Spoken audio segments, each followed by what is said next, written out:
Сәлем барлық сұлуды көркем жандарға, менің есімім Мөлдір. Мока десеңіздер болады. Менің YouTube каналыма қош келдіңіздер. Біз мұнда косметика жайлы шынайы ойымызбен бөлісеміз, боянып, тексеріп әңгімелесеміз. Бүгінгі видеода ресейлік бюджеттік бренд Art Visage-бен боянатын боламыз. Міне менің барлық алған косметикам. Art Visage Қазақстан бойынша өте атақты. Әсіресе оның қасқа арналған гелі. Және мен ойланып көрдім, басқа да қандай заттары бар екен тексергім келді. Сондықтан бүгінгі макияжды Art Visage-ға арнаймыз. Уақыт созбай бастайық.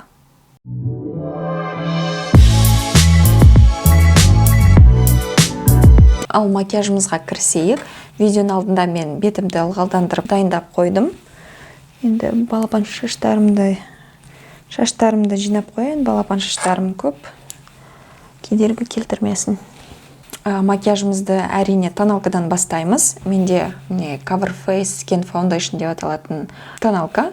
Оттеногы 202, 16 часов стойкости дейді. Устойчивый и матирующий. Яғни көп уақыт ұстауға болады. Таңертең жағып аласыз.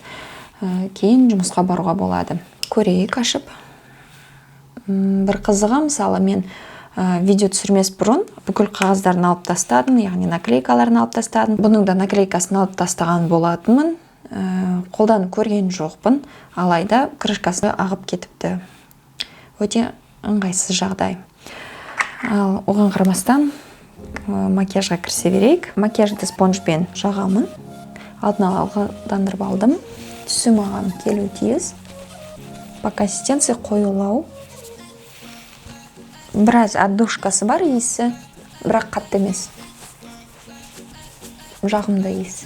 Мүмкін ішінде спирті бар, себебі көзіме қатты жақындатпасам да, біраз ашытып жатыр көзімді. Аллергиясы барларға байқау керек. Покрытиясы жеңіл. Көзімді ашытып жатыр. Болдық. Тоналканы жағып болдым. Алғашқы әсерімді айтатын болсам, былайынан ұнады. Покрытиясы айтқанымдай жеңіл. Түсі мойнымнан біраз айырмашылығы бар сияқты, бірақ маған келеді. Көзді ашытпаған болса, былайынан жақсы. Тоналканы жағып болдым. Тоналканың көлемі стандарт көлемнен біраз төмен. Әдетте 30 мг, ал мұнда 25 мг. Тоналканы болғаннан кейін енді консилерға кірісеміз. Консилер менде екеу. Біреуін өзім сатып алдым, екіншісін бүкіл осы сатып алғанға сыйлық ретінде бердім. Айтпақшы, әр заттың бағасын қарып отырамын. Ал бұның барлығына бар жоғы 15 000 теңге кетірдім. Бұл кәдімгіше бюджетті болып есептеледі. Себебі әр заттың бағасы 2500-3000-нан аса қоймады. Art Visage-ды Қазақстанда көп жерден сатып алуға болады. Әртүрлі магазиндерден, маркетплейстардан. Ал мен өз басым өте қызықты жерден сатып алдым. Астанада Beauty Fashion Days деп аталатын 3 күндік іс-шара болды. Осы іс-шарада шетелдік, қазақстандық брендтер өздерінің стендтерін қойды. Косметика, дене күтімі, шашқа арналған заттар сатылды. Күнделікті неше түрлі мастер-класстар болды. Макияж, прическа, соның барлығы қызықты болды. Сонда мен Art Visage фирмасы келді. Сонда мен сатып алдым. Консилердің оттеногы менде 101. Ең ашығы. Miracle Touch, басқа ешқандай жазу жоқ. Консилер тоналка қарағанда маған ұнап жатыр, себебі түсі идеально келді. Покрытиясы қатты емес, төмен. Андай, мысалы, егер прыщик болса, пигментный пятно, соларды қатты жаба қоймайды. Мысалы, менің азнаулы пигментациямды жаба қойған жоқ. Келесі кірісетін ол кремдік продукттер. Кремдік менде мынандай румяна. Оттеногы 02, пыльная роза. Осындай әдемі баночкада. Түсі маған өте қатты ұнады. Күнделікті өмірде қолдануға жақсы сияқты. Жұмысқа или жерге барсаңыз, чуть-чуть жаға қоясыз да и свежий вид болады. Түсі маған өте ұнап жатыр. Ешқандай иісі жоқ. Тек кейін макияжымызды бітпегенше жоғалтып кетпесе болды. Кремдік продукттер, особенно румяна, солай істейді. Басында жаққанда көрінеді деп, жарты сағат өткеннен кейін жақпағандай болады. Қалай сіздерге? Менше әдемі көрінеді. Румянаны болдық. Келесі менде бетке арналған палетка, хайлайтер мен скульптор.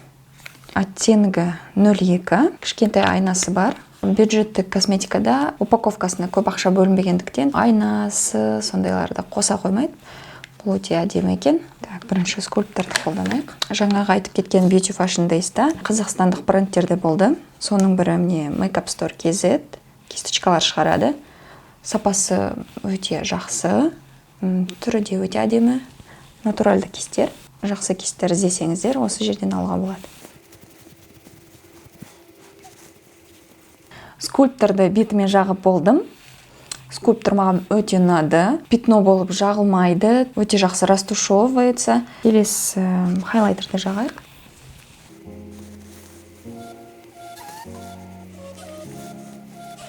Хайлайтер қатты көріне қоймайды екен. Скульпторға қарағанда біраз шаңдалады екен.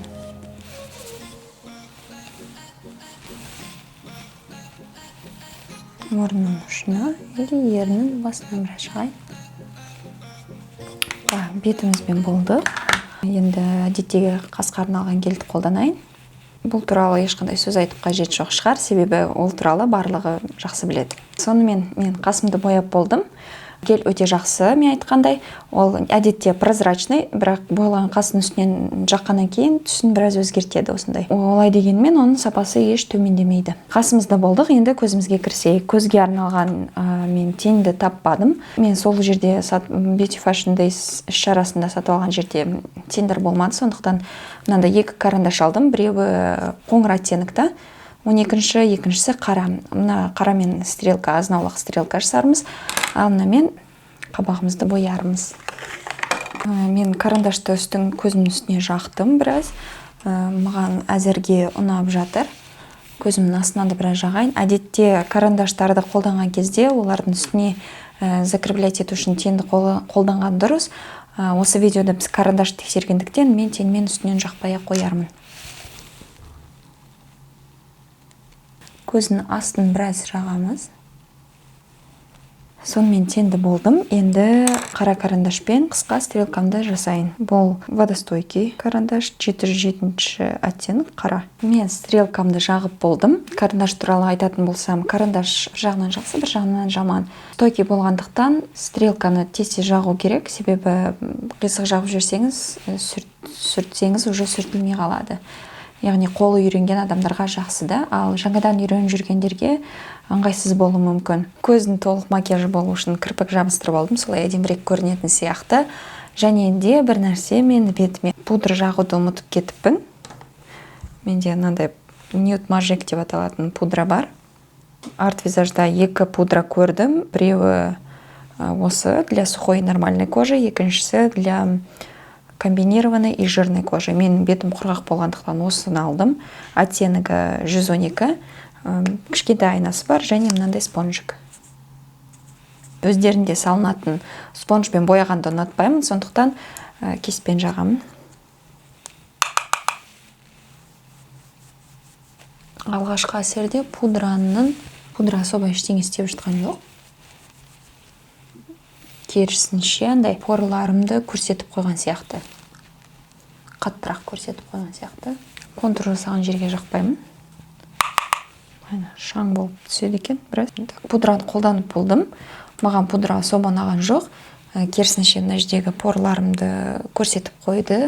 Денені бетті біраз әжімдерін көрсеткен сияқты болды. Келесі ең соңғысы ол бізде ерінге арналған помада. Әдетте өзім ерінге арналған карандашты қолданғанды жақсы ұнатамын. Алған кезде карандаш маған ұнаған түсімен болған жоқ, сондықтан жаңа түсі шығыпты. Осындай жидкий помаданың оттенегі 61 Baileys деген матовый помада.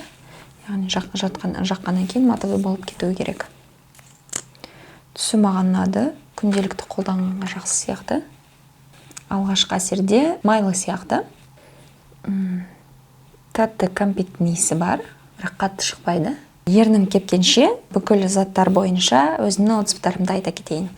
Ең алғашқы ол тоналка cover face. Покрытиясы төмен, кейбіреулерге ол ұнауы мүмкін.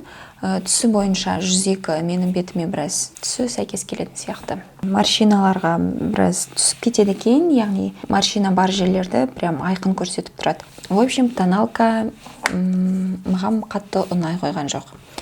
Келесі консилер. Консилер тоналкаға қарағанда маған ұнады, түсі де маған сәйкес келді.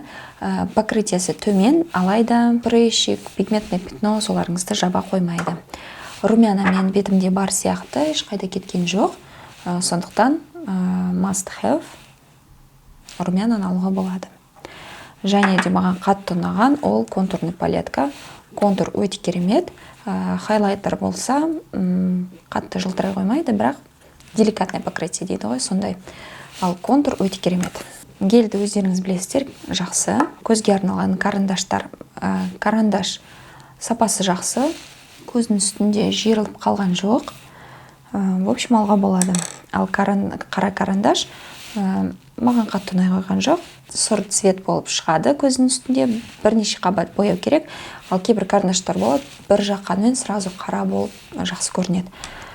Және пятно болып түседі, мысалы, бір жаққанмен, в общем, жақсы болып шыға алмайды. Маған ұнаған жоқ. Пудраны айтатын болсақ, маған 50-50. Қатты ештеңе істей қойған жоқ бетте. Кептіріп те қойған жоқ. В общем, жақты не, жақпады не, особо көрінбейтін сияқты. Соңғысы ерніңізді қарап жіберейік, қалай болған. Матовый покрытие. Бірнеше қабат жағу керек сияқты, себебі қатты көріне қоймайды. Қатты көріне қоймайды деген кезде бір жағында қатты жағылған, бір жағында мүлдем көрінбейді екен. Ал түсі әдемі. Ал міне макияжымыз осы. Қалай, сіздерге ұнады ма? Макияж сіздерге ұнады деп үміттенемін. Мен қолданған заттардың ішінде қайсы сіздерге ең ұнады? Тағы арт-визаждан не алуға болады? Соның барлығын комментте жазып кетіңіздер. Ал мен сіздермен қоштасамын. Қош сау болыңыздар.